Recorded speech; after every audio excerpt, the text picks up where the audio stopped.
আর দেরি করো না, দেখো আজকে আমি তোমার সব পছন্দের খাবার রান্না করছি। একদম সুন্দর করে আলু ভর্তা করছি, মাছ ভুনা করছি, গরুর মাংস, মুরগির মাংস, তারপর আছে কি সবজি, এগুলো সব তোমার পছন্দের। নাও নাও, হা করো। কি ব্যাপার, সব সময় আমার উপর রাগ করে থাকলে চলবো? কও, তোমার সব পছন্দের খাবার আমি রান্না করছি, তুমি না খেলে আমার মন খারাপ লাগবে না? কও। নাও, না না না, তাহলে হা করো, হা করো, হা করো, হা করো। কি হইলো? আহা, আবার পরে মন খারাপ করবা, পরে আমার সাথে রাগ করবা, কিন্তু এখন আগে খেয়ে নাও। আবার কে? দাঁড়াও, 1 মিনিট আমি আইতেছি।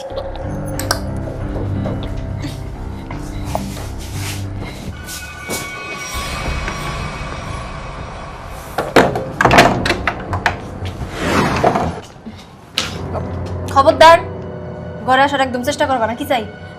ঘরে যাই ভাবি, তারপরে কথা কই। ওইখান থেকে যা কর কও। ভাবি, আপনার দেওয়ার ভাত খাইবো। আমার ভাত রান্না এখনো শেষ হয়নি। 1 প্লেট ভাত দেন। ভাত নাই? ভাত নাই? আপনারা রান্না করেন নাই? রান্না করছি, খাইছি, সব পেটের ভিতরে গেছে, আর ভাত নাই। যাও। ভাবি, আপনি এমন করে কেন কথা কইতাছেন? আজব বিষয়, কেমন করে আবার কথা কইতাছি? আমি সবসময় এমন করে কথা কই, মজা না লাগলে এখান থেকে চলে যাও। যাও। ভাবি, আপনি তো এমন ছিলেন না। আপনার দরকারে আপনি আমার কাছে যান, আমার দরকারে আপনার কাছে আসি। আর তাছাড়া আমরা তো পর কেউ না, আপু নিজের লোক। তাহলে সমস্যাটা কি হইতেছে আপনার? কোন তো মেলা সমস্যা, তোমার আমার সহ্য হইতাছে না এখানে, তোমার আমার দেখতেও ভালো লাগতেছে না। তুমি এখান থেকে দয়া করে যাও, নইলে এই যে আমার রূপ দেখতেছো, এর থেকে ভয়ঙ্কর রূপ তুমি দেখতে পারবা। ভাবি, আপনি কি অসুস্থ? আমারে কোন, মানে আপনার ব্যবহার না আমার কাছে ঠিকঠাক মনে হইতেছে না। ভাইজান কই কোন তো? এই, তুমি কি অসুস্থ নাকি? হ্যাঁ, নিজের স্বামী রাইখা আমার স্বামীর কথা জিজ্ঞেস করতেছো? আমার স্বামী কই সেটা জানি না, তুমি কি করবা? তুমি না ভাতের জন্য আইছিলা, আমি তো কইলাম ভাত নাই। ভাত যেহেতু নাই, অতএব তোমার এখানে দাঁড়ায় থাকার কোনো দরকার নাই। যাও যাও, আমার ঘরের সামনে থেকে যাও।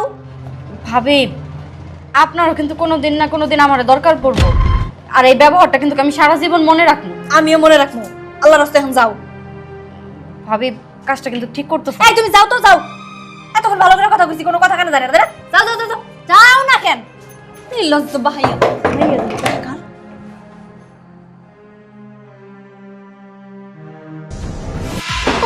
বাবারে বাবা, দিল দিল একদম মাথাটা গরম কইরা। এই যে কও, এমনি তুমি আমার উপর রাগ করে আসো, তার মধ্যে আইছে একটা ভিখারি, কয় তার নাকি ভাত লাগবো। সত্য সব। এমনিতে আমি আমার স্বামীরা ঠিকঠাক মতো খাওয়াইতে পারতেছি না, আমার স্বামী আমার উপর রাগ করে আছে, তার মধ্যে ভিখারিটা এসে মাথাটা দিলাম গরম করে। যাই হোক, তুমি মন খারাপ করো না, নাও তাদের খায় নাও। কি দিব? মাছ দিব, আলু ভর্তা দিব, একটা মাংস দিব, দাও। না না না না না, হ্যাঁ তুমি দেখি চোখই খুলতেছো না, মুখটাও খুলতেছো না, মুখ না খুললে কেমনে খাওয়াই দিব? আর তুমি খুব ভালো করে জানো, তুমি না খাইলে আমারও খাইতে ইচ্ছা করে না। না খাইতে না খাইতে মায়াটা শুকায় গেল। তুমি কি ওইদিকে তাকে একবার দেখছো? তা তো তাকে দেখবে না, সবসময় খেলে আমার উপর অভিমান করে থাকবা আর চোখটা এমনি বন্ধ করে রাখবা। তুমি তাকে সুন্দর করে আমার দিকে তাকে দেখো না। দিন দিন আমি যা সুন্দর হইতেছি। না না না, হাবার হাবার। আরে কি রে, কই যাইতেছো? তোমরা কই যাইতেছো? কই যাইতেছি মানে তোর কাছেই তো যাইতেছি। হ্যাঁ, আমার কাছে? আমার কাছে কেন? ওমা, তুই আমার মেয়ে, তোর কাছে যাবো না তো আরেকজনের বাড়িতে যাবো? দেখ, তোর জন্য কত কিছু নিয়ে আসছি। এটার মধ্যে হাঁসের মাংস আছে, মুরগির মাংস আছে, গরুর মাংস আছে, তার সাথে আবার পিঠা আছে, তারপরে কোয়েলের ডিম, মুরগির ডিম, হাঁসের ডিম, তারপরে আজ তোর জন্য আবার কাপড়ও নিয়ে আসছি। দরকার নাই, হ্যাঁ? এইসবের কোনো দরকার নাই। হাঁসের ডিম, মুরগির ডিম, এই ডিম সেই ডিম, হাঁসের মাংস, এগুলো আমি কিছু খাই, এগুলোর আমার কোনো দরকার নেই। এগুলো নিয়ে বিদায় হও, বিদায় হও। ইয়াল্লা আপা, তুই এগুলো কি কথা কইতেছিস? এইগুলো তো সব তোর পছন্দের খাবার। হ্যাঁ। তোর পছন্দের খাবার দেখে তো মা কত যত্ন করে তোর জন্য রান্না করে নিয়ে আসলো। আমারে পর্যন্ত একটু খাইতে দিল না, কইলো তোর আপার কাছে যাবি, তারপর একসাথে বইসা তারপর খাবি। আর তুই কইতেছিস তুই এগুলো খাস না? না, আমি এসব কোনো কিছু খাই না। এখন যা যা তুমি নিয়েছো, এসব নিয়ে তোমরা দুজনে কাটো, যাও। আরে তুই না খাস, জামাই খাইবো, জামাইয়ের লিগে নিয়ে যেতেছি, অসুবিধা কি? জামাই খাবো? তোমাকে জামাই না আমার থেকেও ভিআইপি, 10 ডবল ভিআইপি। ও এইসবের ধারে কাছে পর্যন্ত যায় না, এগুলো পছন্দ করে না। তোমা এত কথা না করে যাও তো। আচ্ছা ঠিক আছে আপা, তুই আর তো যাই যাই করিস না। আমরা অনেক দূর থেকে আইছি তোর বাড়িতে নে। আর তাছাড়া দুলাভাই যদি এসব খাবার না খায় সমস্যা কি? দুলাভাই যেসব খাবার খায় সেই সব খাবার তোর বাড়িতে বসে মা রান্না করে খাওয়াইবো, তাহলে তো কোনো সমস্যা থাকতেছে না। হ্যাঁ, ঠিকই কইছে। আমি পারি, আমার স্বামী যা যা খাইতে পছন্দ করে আমি সব রান্না করে আমার স্বামীরা খাওয়াইতে পারি। তোমাকে এত কষ্ট করে রান্না করে খাওয়াইতে হইব না। তোমার এই শরীর নিয়া এত কষ্ট করে আমার বাড়িতে চুলা গুতায় গুতায় আমার স্বামীর জন্য রান্না করার কোনো দরকার নাই, বুঝছো? আমি যেটা কইতাছি তুমি সুন্দর মতো আমার কথাটা শোনো, তোমার মাইয়ারে নিয়া এখনই আমার শ্বশুর বাড়ি থেকে বিদায় হও, ওই, বুঝতে পারছো? তুই কি আমার মাইয়া না অন্য কিছু কত? তুই মনে হয় কি যে সতীনের মাইয়া এরকম মনে হয় আমার খেলাই দিতেছ। আমি না একটা জিনিস কোনো কিছু বুঝতেছি না, তোমাকে লাজ লজ্জা কোনো কিছুই নাই। একটা মানুষ তোমার বারবার বারবার বারবার করে কইতাছে যে আমাকে বাড়িতে যাওয়ার দরকার নাই, এখান থেকে চলে যাও। লাজ লজ্জার মাথা খেয়ে তারপরে এখানে দাঁড়ায় আছে, তারপরেও আমার বাড়ির ভিতরে ঢুকুনি লাগবে তোমাকে, তাই না? বহুত কইছো, স্যার কওয়া লাগবে না। লাজ লজ্জা মান না থাকলেও আমার কিন্তু আছে, কারণ আমি তোরই ছোট বোন, বুঝছ নাই মা? তুমি আর এত অপমান সহ্য করে এই জায়গায় দাঁড়িয়ে থাকবা? আমি কিন্তু থাকবো না। চলো আমরা বাড়িতে যাই। ওর স্বামী সংসার নিয়ে ও ইচ্ছা মতো সংসার করে থাক, আমাকে দরকার নেই। চলো। জি, আসসালামু আলাইকুম। ওয়ালাইকুম আসসালাম। তুই যে আমার মেয়ে, আমার তো সন্দেহ হইতেছে এখন। মনে হয় কি কোথা থেকে নিয়ে আইছি মনে হয় নাকি? কত রূপ যে দেখাইলি, হায় রে, তো রূপ দেখার লেগা মানে আমি আইছিলাম আমরা। চলো। আমি মনে হয় কইছিলাম আমার রূপটা দেখা যাও, তত সব ঢং। নূর ইসলাম, নূর ইসলাম, নূর ইসলাম, কই রে? কি ব্যাপার, আপনি কি পাগল টাগল হয়ে গেছেন নাকি? হ্যাঁ, কোন নাই বলা নাই আরেকজনের রুমে অনুমতি ছাড়া ঢুকে যাইতেছেন? বৌমা, আমি তো দেখতেছি তুমি পাগল হয়ে গেছো। এইভাবে আমার সামনে কেন দাঁড়াইলা? কেন দাইলাম মানে? আপনি কি কিছুই বুঝতাছেন না? আমি আপনার ছেলের বউ, একটা রুমের ভিতর ঢুকতাছেন অনুমতি ছাড়া, তাও কিনা যে রুমে আপনার ছেলের বউ থাকে। কোন আক্কেলে আপনি এই রুমে ঢুকতাছেন শুনি? তোমার মাথা মুথা কি ঠিক আছে? আমার বাড়িতে আমি ঢুকবো, তুমি কেন বাধা দিতেছো? হ্যাঁ, আপনি বাড়িতে আপনি ঢুকবেন, কিন্তু আপনি বিনা অনুমতিতে পোলার বউয়ের ঘরে তো কোনোভাবেই ঢুকতে পারেন না। কি কইতেছো তুমি? বিনা অনুমতিতে আমার বাড়িতে আবার অনুমতি লাগবো কেন? কি ব্যাপার? আপনারা আমি কোনো ব্যাপার ট্যাপার কইতেও চাই না, কিছুই না। আপনি যেমনি ভালোভাবে এখানে আইছেন ঠিক অমনি ভালোভাবে এখান থেকে কাটা পড়েন, যান। আমার তো মনে হয় যে তোমার মাথা আসলেই খারাপ হয়ে গেছে। তুমি কি কইতেছো? আমি তোমার শ্বশুর, আমি কেন আমার বাড়ি থেকে বাইরে যাবো? কি হয়েছে? আপনি কি বাইরে যাবেন? আপনার চাল চলনে আমার কি মনে হইতেছে জানেন? এই বাড়ি থেকে আমারে বের হয়ে যাইতো। সি সি সি সি সি সি, আপনি আমার শ্বশুর আব্বা বাপের মতো। আপনি যে আপনার পোলার বউয়ের দিকে কোন নজর দেন এটাকে আমি বুঝি না। আপনি কি কোন চক্রান্ত করার চেষ্টা করতেছেন আমার বিরুদ্ধে নাকি? নাউজুবিল্লাহ, আস্তাগফিরুল্লাহ। আল্লাহ আল্লাহ, আমি এগুলো কি শুনতেছি? এই বৌমা, তুমি এগুলো কি কইতেছো? আমি তাবলীগ থেকে ফিরে আসলাম আর তুমি আমার নামে এগুলো কি কও? যা কইছি একদম ঠিক কথা কইছি। আমি কি বুঝি না? আমি কি বাচ্চা? আমি কি দুধু খাই? হ্যাঁ, আপনি তাবলীগ করে আসেন আর যাই করেন, আপনার মনের ভিতরে আছে শয়তানি। কেমনে করে পোলার ভাইয়ের সাথে ইটিশ পিটিশ করার চেষ্টা করবেন, খালি ওই চিন্তা করেন, তাই না? এখান থেকে যাবেন নাকি আমি লোকজন ডাক দিব? আস্তাগফিরুল্লাহ, আস্তাগফিরুল্লাহ। ঠিক আছে, আমি যাইতাছি, আমি চলে যাইতেছি। তয় আমার ওই গর্দবটা মানে আমার ছেলেটা আসলে কইও, আমি আর জীবনে আর এই বাড়ির দিকে মুখ তুইলা তাকাবো না, আসবো না, আমি থাকবো না এই বাড়িতে। যান। আমি কিন্তু গেলাম। তো খারাই আছেন কেন? যান। আমি কিন্তু সত্যি সত্যি চলে যাইতেছি। আরে যান না, নাকি আমি মানুষজন সত্যি সত্যি ডাকমু? ওই হারামজাদারে কইও আমি আর এই বাড়িতে ফিরে আমু না। ও, আপনি কি যাবেন? খালি কথা বলতেছে, যান। তাহলে চলেই গেলাম। যান।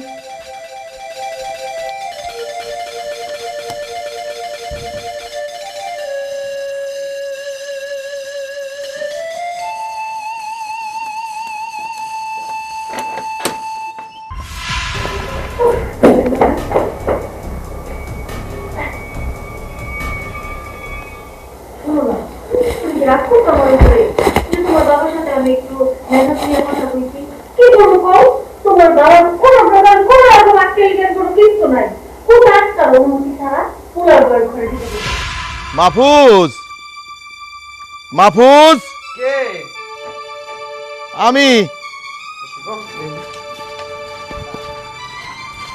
আরে আব্বা, তুমি? আসসালামু আলাইকুম আব্বা। ওয়ালাইকুম সালাম। তাবলিগ থেকে আসলা কবে? এই তো আমি আসলাম। শোন মাহফুজ, আজ থেকে আমি তোর কাছেই থাকবো। আমার কাছে থাকবা তাতে তো কোনো সমস্যা নাই, কিন্তু ওই বাড়িতে কি হইছে?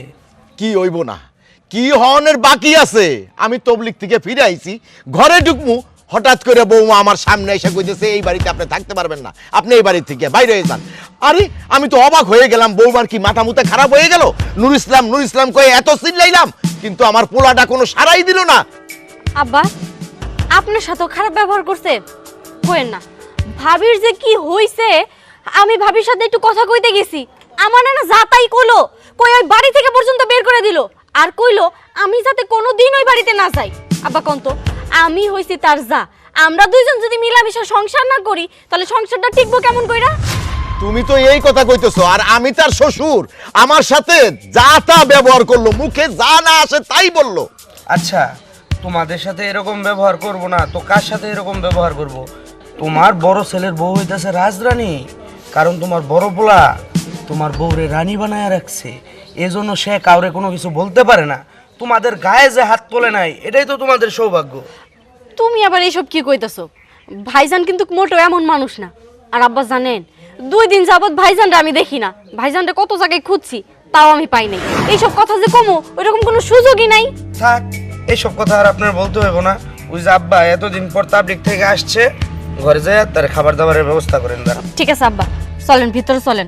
আর আজ থেকে আপনি আমাদের সাথেই থাকবেন। আসেন, আপনি খাইতে দিন। বাপ হইছ, এক পোলা খাবার না দিলে আরেক পোলার ঘরে খাইবা, সমস্যা কি? তোমার তো সৌভাগ্য। অথই যে এরকম ব্যবহারটা করলো, আমার জানি কেমন লাগতেছে। ও তো এরকম করার মেয়ে না তো। মা, একটা জিনিস আমার মাথাতেও ঢুকতেছে না, আপা নিজে তোমারে এসব নিয়ে যাইতে কইলো বাড়িতে, অথচ তুমি আমি গেলাম আমাদেরকে অপমান করলো, কারণ কি? ও কয়দিন আগে আমার ফোন করে কইলো যে মা আমার পিঠা খাইতে ইচ্ছা করতেছে, মুরগির মাংস, হাঁসের মাংস। আমি সেইভাবে রেডি করে নিয়ে এলাম। এখন বাসার সামনে এসে আমার এইভাবে অপদস্থ করে খেদাই দিল, এটা কোনো কথা হইলো ক? মা, আমার মনে হইতাছে আপার কোনো সমস্যা হয়েছে, না হইলে আপা তো হুট করে এরকম ব্যবহার করার মানুষ না। আগে পরে এরকমও কখনোই আমাদের সাথে করে নাই। আমরা ওর বাড়িতে গেলে আপারও কত খুশি হইতো, আর আজকে তুমি দেখছো কত পরিবর্তন। আমার মনে হইতাছে কি মা জানো, আপার সংসারে মনে হয় আমাদেরকে নিয়ে কোনো ঝামেলা হইতাছে। নিশ্চয়ই ওর শ্বশুর শাশুড়ি বা দুলাভাই ওরে মনে হয় আমাদেরকে নিয়ে কিছু কইছে, আমরা বাড়িতে গেলে মনে হয় ঝামেলা হইব, তাই মনে হয় ও এরকম করছে। হ, তুই ঠিকই কইছ, আমার মেয়েটা তো এরকম ছিল না। কিন্তু মা, আমরা রাগের মাথায় ওইখান থেকে আসাটা উচিত হইল না। আমার মনে হইতাছে কি জানো, একটু যাচাই বাছাই করা দরকার ছিল। কিন্তু কেমনে করবো যাচাই বাছাই? ওর সামনে গেলে যদি আপা আবার রিয়েক্ট করে, তার থেকে একটা কাজ করি, চলো আপা না জানার মতো কইরা আমরা একটু বিষয়টা নিয়ে যাচাই বাছাই করি। আমরা বাড়িতে না গিয়া চলো আপার বাড়ির দিকেই যাই। ঠিক আছে, চল যাইয়া দেখি কি সমস্যাটা। হ্যাঁ চলো। ব্যাগটা নেই, আমার হাত ব্যথা করতেছে এখন। এত রান্না বাড়া করে লইছি, আর মাইয়াটা কি ব্যবহারটা করলো এটা দেখতে হইব খুঁজটা, বুঝছো? শোনো, তোমারে গোসল করায় দিছি, আতর মাইখা দিছি, এইবার শরীর দিয়া কি সুন্দর গন্ধ আসতেছে, সুগন্ধি সুগন্ধি, বুঝছো? আবার কালকে গোসল করাই দেব। চল আসেন, আসেন আসেন। এই যে দেখেন আমার মেয়ের জামাই, আর আমার মেয়ে। নুর ইসলাম রে, নুর ইসলাম। কি হইছে কি হইছে? এই আপনাকে কি হইছে? হ্যাঁ, দাঁড়ান, কথা কম বলেন। আপনি কেন মার্ডার করলেন, কেন খুন করছেন সেটা বলেন। কি ফোন করছি? কারে? এই যে ওনাকে। আপনি এসব কি কইতাছেন স্যার? আমি আমার স্বামীরে মারছি মানে? হ্যাঁ, আপনি স্বামী তো তাহলে তো এমনি এমনি মরে নাই, নিশ্চয়ই আপনি মারছেন, এমনিতে মরে গেছে। আরে না, আমার স্বামী মরে নাই, ও লাশও না, ও কিছুই না, ও মানুষ আমার স্বামী। পারে তুই মিথ্যা কথা বলিস না। আমরা যখন আসলাম তুই কিভাবে আমরা তাড়াই দিলি, আমার তো অনেক খটকা লাগছে। তখন আমি চুপি চুপি আইসি বিয়াই, আইসা দিয়ে আমার মেয়ের জামাই মোরা কিভাবে ওরা ধরে শুয়ে রইছে। তখনই বুঝছি যে ঘটনা অন্য কিছু, আমার মায়ের মাথা খারাপ হয়ে গেছে। তখন আমি চার বোঝায় কইছি, তারপরে সাথে করে নিয়েছি। এই জন্যই বৌমা, সেই দিন তাহলে এই জন্যই কি তুমি আমার বাড়ির থেকে দুর্ব্যবহার করে আমার বাড়ির থেকে তাই দিলা? তখনও যদি কইতা যে আমার নুর ইসলাম মরে গেছে। আমি একটা জিনিস বুঝতাছি না, আপনারা কেন খালি বারবার একটা কথা কইতাছেন কোন তো? ও তো মরে নাই, ও জীবিত আমার স্বামী, ও আমার পাশে শুয়ে আছে, ওর কিছু হয় না। শুধু শুধু একটা জীবিত মানুষ আপনারা লাশ বানাইছেন। এই নে, নাটক করবে না আমার সাথে। এখন সত্যি সত্যি করে বলো, তোমার স্বামীকে কিভাবে কিভাবে খুন করছো? আমরা কিন্তু সব বুঝি। আমি খুন করি নাই, বিশ্বাস করেন আপনারা, আমি ওরে খুন করি নাই। আমি ওরে ভালোবাসি, ও আমার স্বামী। আমি যারা এত ভালোবাসি তারা আমি খুন করতে পারি? আপনারা কোন? ভাবি, আপনার মিথ্যা কথা কইেন না। আপনি ভাইজানরে মারছেন, তা না হইলে আপনি আমার সাথে তো কখনো খারাপ ব্যবহার করেন না। সেদিন আপনি আমার সাথে অনেক খারাপ ব্যবহার করছেন, এইসব লুকানোর জন্য, তাই না? এখন তো সবকিছু সামনে আইসা পড়ছে, এখন তো পরিষ্কার যে আপনি ভাইজানরে মারছেন। ওনার সাথে কথা বলে লাভ নেই। স্যার, এই মহিলা এই পৃথিবীর মধ্যে সবচেয়ে নিকৃষ্ট মহিলা। এই মহিলার জন্য আমার সহজ সরল ভাইটা খারাপ হয়ে গেছে। আর শেষমেশ কি করলো এই মহিলা? এই মহিলা আমার ভাইটারে মাইরে ফেলাইছে। ওর এক্ষণ ধরে নিয়ে যান, রিমান্ড দেন। আপনি স্বীকার করবে না, থানায় নিয়ে যাব, রিমাইন্ডে নিয়ে তখন যখন বাইরে নিয়ে শুরু করবো না, সব গোয়া করে বেরিয়ে যাবে। থানায় চলুন। স্যার, ও মানুষটা স্যার, ও জানোয়ার। ও যদি মানুষ হইতো তাহলে আমার এই ছেলেরে এতদিন ঘরের মধ্যে রাখতো না। ওরে নিয়ে যান স্যার, ওরে নিয়ে যান। ও মা, মারে তুই জামাইরে কে নিয়ে খুন করলি? কো মা, সত্যি করে কো। মারি নাই, আমি আমার স্বামীরে মারি নাই, খুন করি নাই। আমি কেমনে করলে তোমরা আমার কথা বুঝবা? ও আমার স্বামী, আমার ভালোবাসার মানুষ, যারে আমি মন প্রাণ দিয়ে এত ভালোবাসি, সেই মানুষরা আমি খুন করবো? এটা কেমন করে আপনারা ভাবলেন কন্ত? আপনারা যা ভাবতেছেন ভুল ভাবতেছেন। আপনারা হয়তো ভাবতে পারেন যে আমি আমার নিজের নির্দোষ প্রমাণ করার জন্য এইসব বানায়া বানায়া কইতাছি, কিন্তু না, আমি সত্যি কইতাছি, আমি আমার স্বামীর অনেক ভালোবাসি। আমি আমার স্বামীর এত ভালোবাসি, আমার মনে হয় না আমার মতো কইরা আমার স্বামীরে কেউ কোনোদিনও ভালোবাসতে পারবো। মা, তুমি তোমার মায়ের বিশ্বাস করো না? তোমার কেমন করে মনে হইলো যে আমি আমার স্বামীর মায়েরা ফেলামো? আমি ওরে মারি নাই মা, আমি ওরে মারি নাই। তাহলে বললো কিভাবে? স্যার, হায়াত মৌত সবকিছুই উপরওয়ালার হাতে। আমি আর আমার স্বামী একদিন ঘুমায় আসছিলাম, ঠিক ওই ঘুমের সময় আমার স্বামী স্ট্রোক করে মারা গেছে। কিন্তু কেন স্ট্রোক করে মারা গেল, কেন আল্লাহ তাআলা এত তাড়াতাড়ি আমার স্বামীরা আমার কাছ থেকে নিয়ে নিল, আমি বুঝতে পারি নাই। আমি না নিজের মধ্যেই আসছিলাম না, আমি কল্পনা করতে পারি নাই যে এই মানুষটা আমার রেখে এত তাড়াতাড়ি চলে গেল। কেন চলে গেল? আমার উপর অভিমান করে গেল নাকি কেন আমার চাইনা এত দূরে চলে গেল? আমি কিচ্ছু বুঝতে পারি নাই। আমি চাই নাই আমার ভালোবাসার মানুষটা আমার থেকে দূরে চলে যাক। আমি সবসময় চাইছি ওরা আমার বুকের মধ্যে আগলে রাখতে। জানি তো, মানুষ মারা যাওয়ার পরে মাটি দিয়ে দিতে হয়, অনেক পর হয়ে যায়। আমি আমার স্বামীরও পর হইতে দেব না স্যার। তাই বলে একটা মরা লাশ তারে এতদিন আপনার পাশে রাখবেন? হ্যাঁ, রাখবো। এতদিন যেমন রাখছিলাম আমি এখন রাখবো। খালি এখন না, যুগের পর যুগ, সারা জীবন আমি আমার স্বামীর আমার পাশে রেখে দিব। আমি কাউরে আমার স্বামীর আমার কাছ থেকে নিয়ে যাইতে দিব না। আমি কাউরে নিয়ে যাইতে দিব না, আমার কাছে থাকবো স্যার। দেখেন আমি একটা কথা বলি আপনাকে। এখন যেহেতু আমরা আইনের লোক যেহেতু আশা করছি, এখন এটা আমাদেরকে থানা নিতে হবে, ময়নাতদন্ত করতে হবে, তাকে আমরা দেখব আসলে তাকে খুন করা হয়েছে কিনা, না স্ট্রোক করছে, তাহলে আমরা বুঝতে পারবো যে আপনি নির্দোষ না দোষী।